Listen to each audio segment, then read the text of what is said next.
Bonjour à tous et bienvenue dans cette émission. Nous allons vous proposer aujourd'hui un compte-rendu mais aussi une plongée dans les coulisses d'une course un peu particulière. Elle se déroule sur le circuit de Spa-Francorchamps. Il y avait 119 VW Fun Cup, des coccinelles de course sur la grille de départ. Bienvenue au Hankook 25h VW Fun Cup. On vous plonge directement dans les coulisses.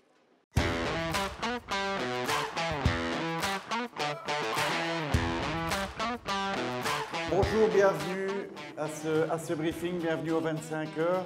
Le briefing, c'est une étape incontournable pour les pilotes, une étape indispensable. C'est le moment le plus important du week-end, c'est le seul et unique moment de contact avec les pilotes.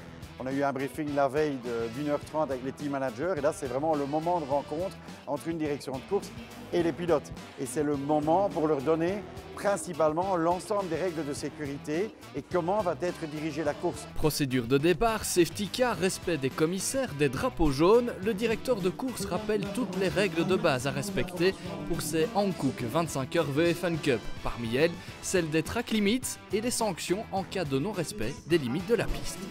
C'est surtout les sanctions qu'ils vont recevoir s'ils ne jouent pas le jeu. Et les sanctions, ça peut aller jusque de nouveau un tour de pénalité, c'est-à-dire que quelqu'un, d'abord on va les avertir, on va appeler le team manager ensuite, et puis on va leur mettre un drive-through qui est une pénalité. Oui, ils prennent ça équivaut à 1 minute, c'est pas encore trop grave lors des 25 heures. Mais par contre, après, ça peut aller jusqu'à des tours de pénalité. Ça, c'est pour la partie traditionnelle du briefing. Mais comme les 25 heures ne sont pas une course comme les autres, il faut insister sur certains points, notamment sur les dépassements des attardés pendant l'épreuve. Il y en aura quelques-uns, avec plus de 120 voitures en piste. Parce qu'en compétition, dans notre sport, c'est le pilote qui va le plus vite qui fait l'action de dépasser. Et dans mon concept de directeur de course, je ne tolérerai jamais un pilote rapide, même s'il est en tête des 25 heures, qui viendrait pousser volontairement ce que moi j'appelle les bum karting, c'est-à-dire quand on vient donner le petit coup pour désarçonner le pilote qui est devant. C'est quelque chose que je ne tolère pas en Fun Cup. Les plus de 500 pilotes venus de 18 pays différents sont donc prévenus, tout comme les team managers qui eux aussi ont été briefés. Il y a des règles un petit peu différentes par rapport à une course normale d'1h30 ou de 2 heures, ou même une course de 8 heures de Fun Cup comme c'est le format du championnat habituel. Ici, on va rouler pendant 25 heures avec la fatigue qui va se greffer derrière. Donc on leur demande d'être hyper attentif. Et lors du briefing team manager, justement, là on est rentré dans cette profondeur de l'exactitude en établissant des règles, en mettant même carrément des gentlemen agreements entre la direction de course et les team managers, de façon à ce que l'information et les règles de sécurité soient vraiment bien mises en place. Un dispositif nécessaire pour vivre la plus longue épreuve de l'année dans le respect et avec fun. Depuis 1957, il est pour beaucoup un ami fort, loyal et courageux. Il a piloté les plus belles voitures du monde, il a lutté contre les plus grands champions et en 2022, il est au départ des Hankook 25h VW Fun Cup. Vous l'avez reconnu, on part à la rencontre de Michel Vaillant.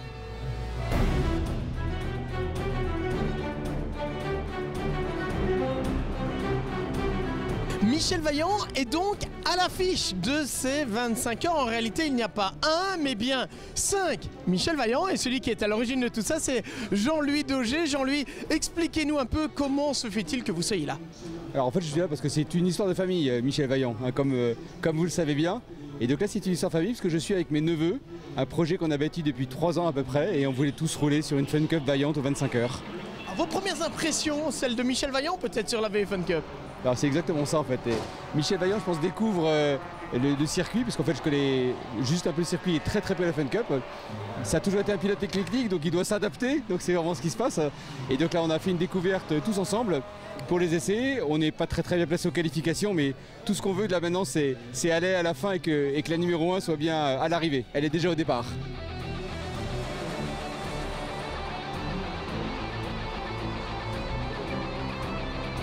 Mais pour avoir une belle histoire, un beau héros Thomas, il va falloir un méchant pour lui mettre des bâtons dans les roues.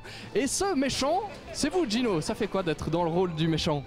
Ça me replonge dans les bons souvenirs des albums de Michel Vaillant. On va essayer de faire honneur à notre père Bob Kramer qui nous a envoyé ici ennuyer les Vaillants. Donc on va essayer de rester propre sur la piste parce que ça reste la Fun Cup. Mais en tout cas, on va faire honneur à l'équipe des leaders. Ça fait des souvenirs, ça, de se battre contre Michel Vaillant? Ouais, ça me rappelle les bonnes époques où je tournais les pages de tous les albums et voilà, comme beaucoup de passionnés du sport automobile, c'est certain qu'on a tous passé des heures à lire ces albums de Michel Vaillant, donc faire partie de cette histoire, c'est vrai que ça fait vraiment plaisir. Alors leader ou vaillant, qui va gagner? Alors on va rester humble, là c'est vrai que l'équipe leader est très très forte, hein, donc ils vont effectivement certainement être devant. Donc pour une fois, Michel Vaillant va se faire battre par Bob Kramer. Les leaders évidemment, hein. Ils ne portent pas ce nom-là pour rien. C'est sûr que dans plein d'épisodes ça n'a pas été le cas, mais en tout cas on va essayer d'inverser la tendance dans celui-ci.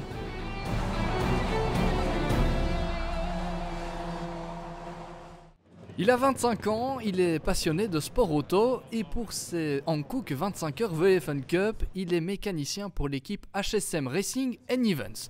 Jean-Pierre Trovatello fait partie des 4 stagiaires du campus automobile de Spa-Francorchamps qui s'occupent des 2 voitures du team. En tant qu'étudiant, on a le rôle, on s'occupe de tout ce qui est bon fonctionnement de la voiture, donc sangler les pilotes aussi, faire le ravitaillement. Bon, ici pour les 25 heures, c'est à la pompe, donc c'est différent. Mais on s'occupe de tout ce qui est panne, s'il y a un cardan à remplacer, s'il y a un pneu qui a crevé. Donc on fait toute la mécanique générale de la voiture. Pour lui, les 25 heures, c'est une première. Et après les premiers essais, il peut dire que c'est une belle découverte. Je ne connaissais pas du tout avant cette formation, donc il y a déjà 1 an, j'ai commencé. Et ici, c'est quelque chose de génial. On aime vraiment l'ambiance. C'est vraiment chouette comme course. Et c'est la passion automobile. Pour les accompagner dans cette aventure, Yves Wanson, formateur au campus automobile de Spa-Francorchamps, centre de formation pour les futurs mécaniciens en sport automobile. Pour eux, les 25 heures sont le point d'orgue de la saison. La plus longue course du monde marque la fin de leur stage. Donc ils terminent leur stage dans 10 jours maximum. Et puis ils vont dans un stage longue durée pour essayer éventuellement d'avoir un emploi. Donc ici c'est la dernière course, c'est le dernier week-end qu'on passe ensemble. Malheureusement pour nous, malheureusement pour eux, pour moi. Donc on crée quand même un lien d'amitié ici au long des 9 mois. Donc c'est important, c'est un beau week-end à passer. Les mécanos du campus ne sont toutefois pas novices dans la discipline. Le projet VW Fun Cup a commencé plus tôt dans la saison. C'est un projet ici de faire participer de Fun Cup pendant la saison du team HSM. C'est un partenaire que nous avons ici au campus qui nous met le matériel à disposition pendant l'année. De cette manière-là, les stagiaires peuvent travailler sur du concret pendant la saison et on vient faire la maintenance et l'assistance ici aux courses, plus les dégâts opérationnels qu'il y a à l'atelier et ces choses-là. Donc ça fait partie de la formation plein pied. Ils travaillent sur les véhicules en semaine et on vient travailler ici aux courses avec eux. Il faut dire que pour ces stagiaires, la VW Fun Cup Powered by Hankook est un championnat idéal pour apprendre un avis de formateur. C'est le plus attractif pour eux, je veux dire, indirectement dans un premier temps pour apprendre. Quand on a des véhicules un peu plus sophistiqués, ça devient très compliqué alors pendant les courses aussi, où le stagiaire trouve moins sa place ou autre, donc on a difficile. La Fun Cup réunit tous ces différents points là. On a déjà essayé différentes années, différents modèles et au final, on revient vers la Fun dans le sens où tout l'ensemble de la Fun et tous les week-ends organisés par la Fun Cup sont des week-ends avec une bonne ambiance, sympa et tout. Dès qu'on a un problème aussi, on a le camion, quand on a un WRT en support, tout ça est bien. Donc ça réunit vraiment les éléments, les différents ingrédients pour que ça se passe bien. Et que les stagiaires soient ultra motivés, bien intégrés dans les équipes, ce qui est visiblement le cas. Pour l'avenir, c'est une belle expérience. Il y a beaucoup de choses qui font que le sport automobile est plus intéressant que mécanicien traditionnel. C'est un métier de passion, le mécanicien automobile, donc ce n'est pas un métier tout à fait normal à part entière, qui demande beaucoup de sacrifices au niveau des heures, des déplacements, des week-ends. C'est quelque chose qui est très bien, c'est une vraie école de la vie aussi. Et dans cette école, il faut savoir travailler en équipe pour espérer voir briller sa ou ses voitures. Le sport automobile, c'est souvent une passion que l'on peut acquérir dès qu'on est très jeune. Et regardez, on a plein de jeunes qui sont ici avec nous. Nous sommes dans le garage d'EREM. Ils ont une belle casquette, c'est marqué Boost Young Pilot Project. Ici, Boost Young Pilot Project, BIP pour les intimes. C'est une ASBL qui est associée à Chronos Events. Eric Van Doren, que pourrait-on dire sur BIP? Parce que derrière ça, il y a tout un beau projet pour les enfants. Alors d'abord, c'est un très beau projet. On avait réalisé qu'il n'y avait rien qui avait été concret ni qui avait été fait pour les enfants. Et on porte les enfants, on fait des ateliers et on a créé un championnat qui permet aux enfants de 7 ans à 15 ans de pouvoir se développer et apprendre à rouler, mais aussi de pouvoir avoir des cours qui sont des cours tout à fait séparés par rapport uniquement au volant. Ça, c'est la première chose. Et la deuxième chose, on a un championnat junior aussi qui est reconnu par le RACB. Et notre plaisir, c'est les rendre heureux. Et quand je vois aujourd'hui les enfants, les yeux qui brillent, je trouve ça extraordinaire et c'est un beau cadeau pour nous. Et donc BIP a un très bel avenir et on fait tout pour pouvoir les aider et on fera tout pour pouvoir les aider. Ouais, alors BIP, c'est donc un championnat de karting, en l'occurrence, karting électrique seulement, hein, on le rappelle. Et puis effectivement, il y a tout cet encadrement. Je vois que vous avez David qui est avec vous notamment. C'est lui qui a servi de guide pour les enfants toute la journée. Oui, parce qu'il est fondateur, il fait partie des fondateurs de BIP. Et c'est une idée qu'on a eue entre parents quand on a commencé. Et voilà, c'est notre belle histoire. Alors vous avez des pilotes qui sont là. Bon, il y a combien d'enfants ici, David, peut-être? Vous êtes combien dans le groupe? Aujourd'hui, nous sommes 28. Parents et enfants. Tout le monde n'a pas su venir, c'est un peu dommage, mais voilà, il y a une belle ambiance et tout le monde est là présent, c'est vraiment chouette. Alors, on a des champions qui sont derrière vous, et notamment Jules. Jules, c'est le champion des juniors, c'est ça Jules? Qui est donc passionné de karting, de pilotage au départ, j'imagine. J'ai commencé il y a plus ou moins 4 ans et vraiment je me suis attaché directement au karting. Je regardais déjà avant un peu la Formule 1 et tout ça, la GT3 et tout, et je suis vraiment devenu fan et récemment j'ai rejoint le BIP. Alors, il y a ce championnat, ça t'amène un peu de visibilité aussi, j'imagine. C'est un championnat compétitif où on peut prendre du plaisir dans la compétition. Oui, j'en prends surtout avec les nombreuses courses qui sont parfois très chaudes à la fin. Ça se joue parfois à quelques points et c'est vraiment sympa. Bon, c'est sympa. Victoria, elle le découvre, contrairement à toi qui es déjà un champion. Victoria, toi, tu commences seulement à rouler en fait. Oui, c'est exact. Et c'est un peu compliqué au début de s'adapter, mais je pense qu'à force, je vais m'habituer. Tu dois t'habituer. Ça devient d'où, toi, la passion du sport automobile, de la compétition? Alors, moi, j'ai commencé le karting il y a moins d'1 an. Et au début, c'est avec mon père que j'ai découvert ça. C'est grâce à un stage que j'ai fait au WIC. Et j'ai directement accroché, c'était super. Bon, en plus, vous avez l'opportunité de faire des choses en dehors du pilotage lui-même. C'est sympa de venir sur une grande course comme ça. Oui, c'est vraiment super et je trouve que j'ai vraiment de la chance en fait de faire ce genre de choses. Ah bah, c'est super déjà de s'en rendre compte aussi. Timéo, qu'est-ce qu'il dit lui? Timéo, c'est le champion, c'est écrit là, regardez. C'est le champion des poussins. Donc les poussins, c'est les plus petits, c'est jusque quel âge ça? Là, c'est de jusque 12 ans. Et donc, voilà. Voilà, tu es le champion. Alors dis-moi, toi, ça devient d'où ta passion? Ma passion, c'est mon frère qui m'a découvert ça avec mon frère. On était au karting, je me suis assis dans un baquet et c'était le coup de foudre. Voilà, c'était le coup de foudre, c'était parti. J'imagine quand tu viens sur une grande course comme les 25 heures, sur le grand circuit de Spa-Francorchamps, ça doit être impressionnant. Ouais, c'est incroyable, c'est la première fois que je viens ici et j'ai déjà été sur le circuit de Spa-Francorchamps en karting. Et là, c'est incroyable. Voir les voitures défiler, c'est... C'est un bel événement. Dis-moi, qu'est-ce que vous avez fait ici? Parce que je vois que pour le moment, on va regarder derrière nous, ils sont en train de se répéter. Tu peux m'expliquer ce qu'ils font là? En fait, là, ils répètent pour le pit, parce qu'en fait, ils doivent changer vite les participants et pour gagner du temps et pour gagner la course. Ouais, ça c'est des courses d'endurance, c'est pas comme toi tu fais. Oh non. Voilà, c'est ça, c'est plongé au cœur même de l'action. BIP, le Boost Young Pilot Project, c'est une ASBL. Elle est en partenariat avec Chrono Stevens, des courses de karting électrique d'une part, mais aussi la possibilité pour les enfants, pour les parents aussi, d'avoir toutes des formations autour, des immersions au cœur même de la course. Et ce week-end, c'était dans le cadre des Hankook 25 Heures VW Fun Cup.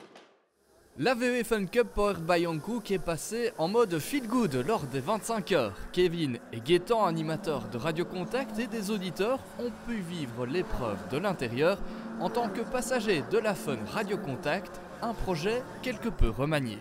À la base, on devait rouler avec Kevin et puis finalement on ne s'est pas senti assez prêt, pas assez entraîné. Et donc on a préféré dire ok, on le fait l'année prochaine en tant que pilote. Là on va découvrir en tant que copilote parce que voilà, c'est un sport moteur, donc il faut faire attention, il y a la sécurité et on ne se sentait pas nous par rapport à nous et notre maîtrise en sécurité. Et donc on a décidé d'embarquer nos auditeurs avec nous dans la biplace pour pouvoir découvrir tout ce que ça donne en piste.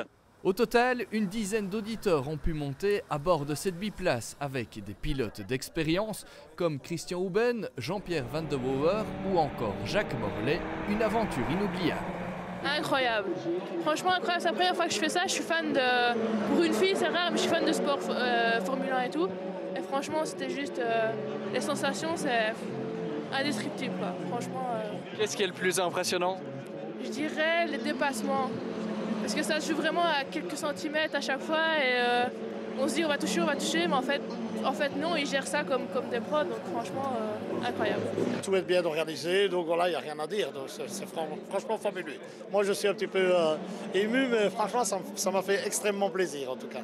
C'était la première fois et franchement, des sensations incroyables. On a l'habitude de regarder ça en tant que spectateur, mais ça, vivre ça de l'intérieur, c'est vraiment d'autres sensations, de voir les virages. Il y a des voitures partout, c'est vraiment un vrai sport et des gens qui savent piloter, donc franchement, une belle expérience. L'opération est une réussite, comme en témoignent les réactions. Depuis tout à l'heure, on accompagne les auditeurs qui vont monter et puis qui ensuite sortent de la voiture. Et donc, tu as cette espèce de contraste assez amusant entre le moment où ils rentrent et alors tu as deux types d'auditeurs pour la sortie. Tu as l'excitation, où ils sont comme des fous, et tu as ceux aussi qui sont un peu pâles, tu vois, parce que voilà, ça reste quand même une expérience, c'est une course. Mais donc, ouais, ça se passe super bien. On voit qu'en fait, tout le monde est un peu comme un enfant quand tu fais ça. Donc, c'est vraiment génial. Prochain objectif pour les animateurs, disputer ces Hankook 25 heures VW Fun Cup en tant que pilote. Rendez-vous, on l'espère, en 2023. On sait que sur les Hankook 25 heures VW Fun Cup, il y a régulièrement des people qui sont pilotes parfois d'un jour. Lui, c'est un people qui est devenu un vrai pilote, Arnaud de Samer, qui commence à compter maintenant les participations en Hankook 25 heures. Il y en a déjà eu quelques-unes. C'est la 9e. La 9e consécutive, j'en ai pas raté une depuis 2013. Alors, par contre, vous n'avez pas toujours été gâté par la réussite, par la chance, si on peut l'appeler comme ça ici? Ouais, en fait, avec Ores Racing, on a tourné autour du podium 2-3 années de suite, même 3-4 années de suite. Et j'ai peur que maintenant, on ait laissé passer notre chance et que le niveau soit... Là, depuis 2 ans, le niveau, il a tellement augmenté que je me dis, merde, ce moteur cassé, cette panne d'essence, cet accident, là, ces 3 années-là, on était sur le podium et j'espère qu'on n'a pas raté notre chance, quoi. Pourquoi? Parce que vraiment, on a l'impression que ça a évolué à quel niveau? Au niveau des équipes, des pilotes? Ouais, les pilotes. C'est-à-dire que je ne sais pas ce qui se passe, mais la course a attiré et donné envie à des top pilotes. Et on voit des pilotes professionnels qui veulent accrocher cette course à leur palmarès. Et puis voilà, et maintenant, quand il y avait 6 ou 7 voitures capables de gagner, cette année, il y en a 15, quoi. Donc... voilà, il faut se relever les manches. Bon Arnaud, là on voit que vous avez évolué quand même, parce que par rapport aux interviews qu'on faisait ensemble il y a à peu près 9 ans, à l'époque, vous étiez beaucoup moins pilote. Ah bah oui, je roulais en 3 minutes 15. Là j'ai roulé le plus vite, j'ai fait 2,57 là, voilà, donc il y a un petit gap, ouais. Il y a une belle évolution, voilà, ça mériterait peut-être un podium sur les Hankook 25 heures. Et puis toute une tournée, hein, on vous voit beaucoup en Belgique pour l'instant. Non, si je fais un podium, j'arrête ma carrière, j'arrête tout, hein. J'achète une maison sur les îles et j'aurai le sentiment d'avoir accompli tout ce qu'il y a de plus beau dans la vie, c'est-à-dire un podium aux 25 heures de Spa, quoi. C'est encore mieux qu'une tournée. C'est le but ultime. Moi, je fais du one-man show pour pouvoir faire de la Fun Cup, hein. Ah, c'est juste ça, hein. On n'en doutait pas. Merci Arnaud de Samer. À suivre bien sûr sur cette voiture de l'équipe Ores, comme il le disait. Tu me demandais quand même, tu parlais de mon spectacle, on va parler sérieusement quand même. Le 6 avril 2023, je suis au Cirque Royal à Bruxelles, hein. Alors venez, hein, ça déconne pas là. Hein. Cirque Royal, ça déconne plus, hein. C'est sérieux. Merci Arnaud.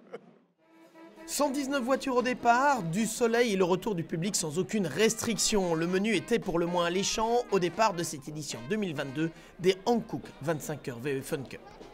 En pole position, Sébastien Kleusken sur la numéro 477 des RM Autographes grâce à un chrono record signé par Cédric Bologne lors des essais qualificatifs. Et puis attention aussi au français Ludovic Bellinato, équipier de Kevin Capras, Lorenzo Doniaco, Timo Van Imp et Christophe Nivarlet sur la numéro 280 Socarden Milo. C'est d'ailleurs Ludovic Bellinato qui était le plus prompt à s'élancer et qui escalade en tête le raidillon. Malheureusement pour la numéro 280, les choses se compliquent dès le premier gros freinage au sommet des combes. Regardez bien en dessous de la voiture. L'étrier de frein explose. Il faut un magnifique réflexe du pilote français pour éviter un carambolage, même s'il y a eu un léger contact avec la 480. La voiture sœur de Milo Tourneur. On revoit cela depuis l'habitacle de Benjamin Pike sur la numéro 219. Pour l'équipage de la 280 Socarden Milo, pourtant pointé parmi les grands favoris, la déception est énorme. Le pourquoi du comment, on ne l'a pas encore. Mais le résultat final est le même, on abandonne, quoi. Donc voilà, mais c'est clair que c'est très décevant. C'est vraiment très décevant. Cruelle désillusion aussi pour la numéro 1, DRM Vaillante, qui percute une autre voiture derrière la voiture de sécurité. Et avec un châssis plié, cette voiture n'aura même pas bouclé un tour. Un peu plus tard, c'est la numéro 2, DRM Autograph Fun, qui disparaît du classement. Brent Verheyen ayant été impliqué dans un accrochage multiple au sommet du raidillon. Le début de course est d'ailleurs très haché avec de multiples interventions des voitures de sécurité. Il faut essayer de rester dans le bon peloton. Le soleil, qui a été omniprésent durant toute la première partie de cette course, se couche lentement sur Spa-Francorchamps avec l'arrivée de la nuit et son traditionnel feu d'artifice. La course rentre dans sa nouvelle dimension.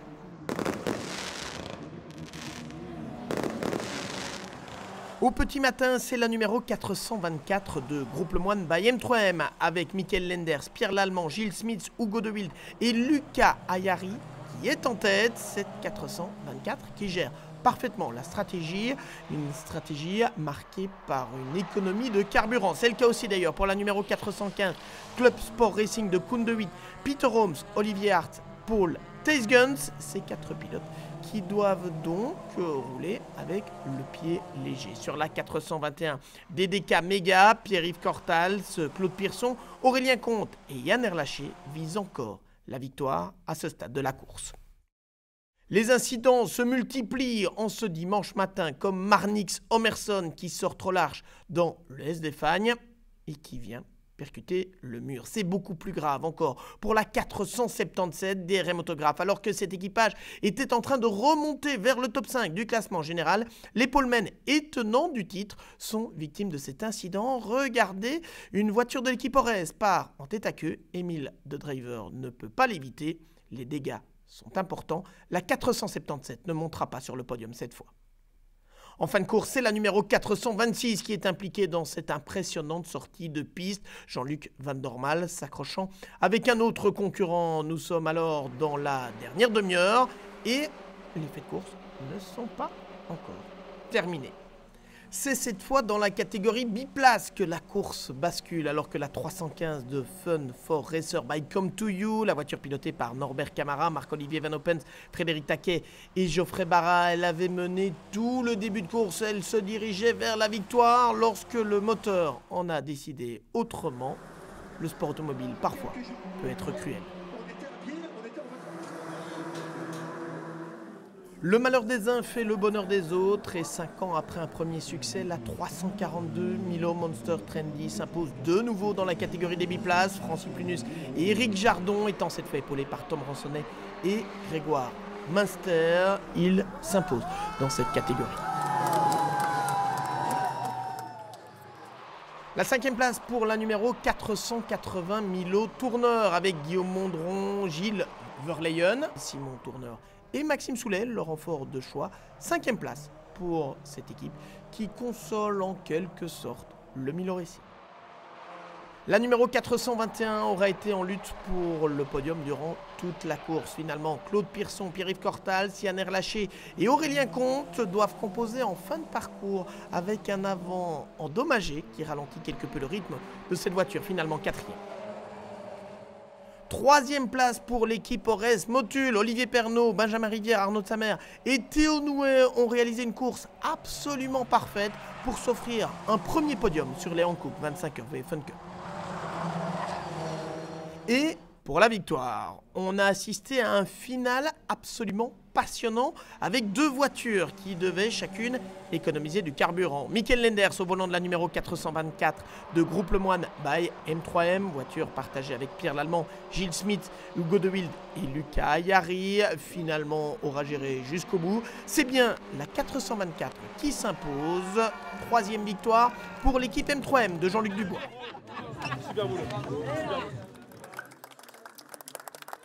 Très stressante. Les 3 dernières heures, on devait gérer l'essence. On avait la 415 qui était derrière nous sur aussi la même stratégie que nous. Et donc au dernier fuel, on a tiré 2 tours en plus qu'eux. Et donc on savait qu'on devait juste se calquer par rapport à eux au niveau de la distance, tenir le gap et faire la même chose qu'eux. C'est une des plus grandes courses en Belgique, je crois que c'est la course la plus longue du monde. Donc en tant que pilote belge, c'est un rêve qui se réalise de gagner cette course et j'espère pouvoir continuer avec le team et mes coéquipiers pour aller essayer d'en chercher d'autres. La deuxième place finale dans le classement général constitue aussi une victoire dans la catégorie Fun pour la numéro 415, Club Sport Racing de Koen de Witt, Peter Holmes, Olivier Hart et Paul Theisgens. Elle aura été l'une des toutes bonnes surprises de cette édition 2022. Si on avait pu signer pour un résultat pareil, parce qu'on était outsider, mais outsider dans les derniers, donc le sentiment, il est très euphorique, on va dire, d'avoir pu faire ce résultat avec cette équipe qui s'est mise en place de dernière minute, mais un résultat formidable parce que ce Club Sport Racing a été créé il n'y a même pas une saison, c'est notre toute première saison. Dans la classe pure, soit les pilotes qui n'ont que la VFN Cup comme expérience. La numéro 199 DRM Credeco était pointée comme la grande favorite. Quentin Denis, Florian Van Doren, Julien Chen et leur équipier Maxime Batifoulier n'ont pas déçu. Ils terminent dans le top 10 du classement général et remportent leur catégorie. On peut aussi parler de victoire dans la catégorie Vintage pour la numéro 40, VFC by Team 40, Patrice Tranchant, Simon Duterme, Quentin Laruelle, Georges Fontaine et Vincent Dehalleux ont dominé cette catégorie regroupant les voitures les plus anciennes, c'est-à-dire les Evoan. L'histoire retiendra donc que c'est la numéro 424 Groupe Le Moine by M3M qui a remporté cette édition 2022 des Hankook 25 heures VFN Cup. Rendez-vous en 2023 pour ce qui sera la 25e édition de la course la plus longue du monde. On retiendra donc que c'est cette numéro 424 de l'équipe Groupe Le Moine by M3M qui a remporté l'édition 2022 des Hankook 25 heures VFN Cup, une édition un peu particulière puisque l'on fêtait les 25 ans de la naissance de cette formule, c'était en 1997. Place désormais à la suite et l'an prochain on fêtera la 25e édition des Hankook 25 heures VFN Cup. Le rendez-vous est déjà pris sur le circuit de Spa-Francorchamps le deuxième week-end du mois de juillet 2023. Merci de nous avoir suivis, bye bye.